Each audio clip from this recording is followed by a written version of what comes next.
Tačno je izričito zabranjeno traženje takvih izjava. Da evo ljudi. I svi ćemo pokazati.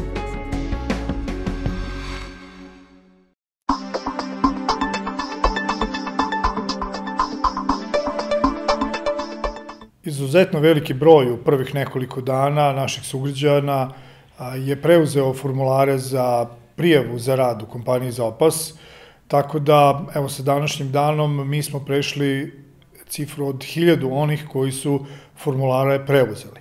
Od tog broja, više od polovine je već popunjene formulare vratilo. Mi smo praktično u nekoj dnevnoj komunikaciji sa službom ljudskih resursa kompanije Zopas. Očekujemo da će oni do kraja ove sedmice doći i preuzeti deo formulara koji je umeđu vremenu vraćen, a ostatak će to učiniti sledeće nedelje u skladu sa postavljenim rokovima. Interesovanje, čini mi se, zaista premašilo sva očekivanja kako i nas ovde, ali još više rukovodstvo te firme, iz prostog razloga što su očekivali da će možda biti 300 do 400 podnetih molbi i ovo dakako prevazilazi i njihova procene i njihova trenutna očekivanja. U svakom slučaju, na neki način to ide u prilog Kikindi, iz prostog razloga što oni u svojoj sredini u Velikom Semiklušu kubure sa brojem zaposlenih. To je nešto što već tamo traje unazad 1-2 godine i ovako sada gledano, mislim da možemo da kažemo da će oni u Kikindi imati dovoljno prostora i za razvoj te kompanije kada je, eto, nadamo se, vrlo uskoro budu otvorili.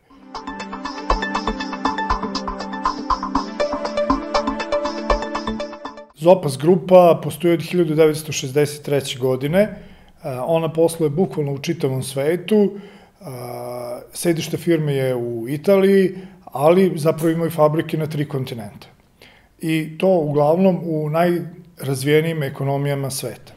Njihove fabrike se nalaze u Sjedinjenim Američkim Državama, Meksiku, Brazilu, Nemačkoj, Francuskoj, Švajcarskoj, Italiji kao sedištu kompanije, Turskoj, u Rumuniji rade već 20 godina i evo sada smo pred tim važnim korakom da će otvoriti kompaniju u Kikindi i to će biti njihova prva fabrika u Srbiji, naravno.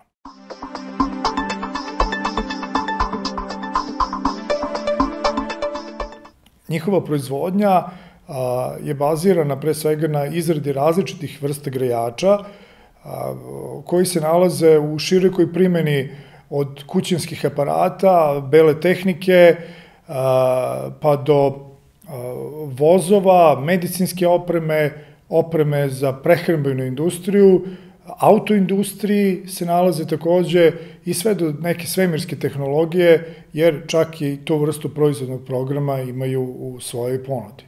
Reč je zaista o jednoj velikoj svetskoj kompaniji koja u svim svojim firmama u svetu zapošljava i više od 10.000 ljudi i stoga je zaista reč o firmi koja ima jedan poznati svetski imidž kao kompanija koja ne samo da je veliki proizvođač, s obzirom da više od 50% svetske proizvodnje grejača dolazi iz njihovih fabrika, već je prosto kompanija koja ima imidž da vodi računa o sredini u kojoj radi, u smislu da naglašavaju i visok stepen društvene odgovornosti u svom poslovanju.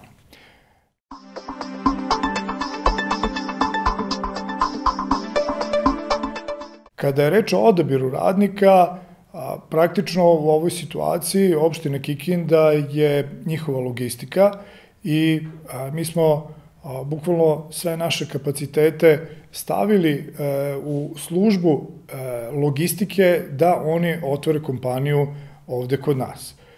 Odabir radne snage je nešto što će raditi isključivo tim iz službe ljudskih resursa firme Zopas, na čelu sa direktorom ljudskih resursa i timom psihologa, pedagoga koji će procenjivati naše kandidate.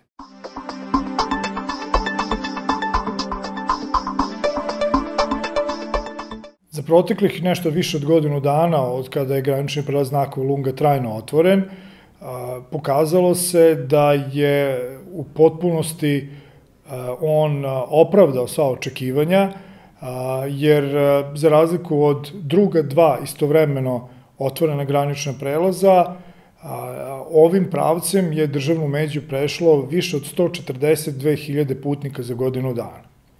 Shodno tome, mi smo se obratili i državnim organima Republike Srbije i rumunskoj strani sa namerom da im predočimo mogućnost daljeg razvoja ovog putnog pravca i graničnog prelaza, a kako je to bio jedan od planova, zajedno sa Putevima Srbije, Regionalnim centrom za razvoj Banata i Zrenjanina i rumunskom opštinom Žombolj, konkurisali smo u ovom prvom pozivu preko graničnih projekata Srbija-Rumunija sa projektom vrednim približno 2.100.000 eura.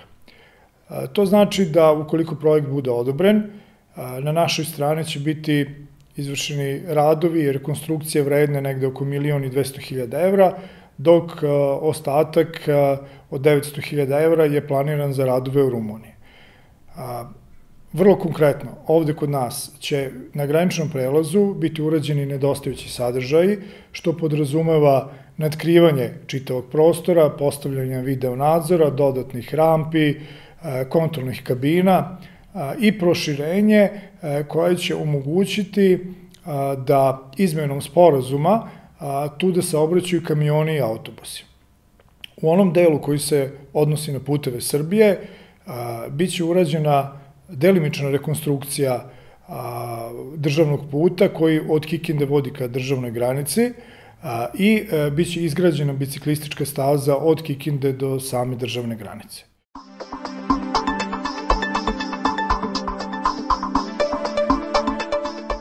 Ono što je svakako bitna stvar i za koju verujem da ćemo vrlo uskoro i zvanično imati usvojeno, jeste preporuka o narandžastoj boji kao nekoj zaštitnoj boji Kikinde i jednom posebnom brendu grada.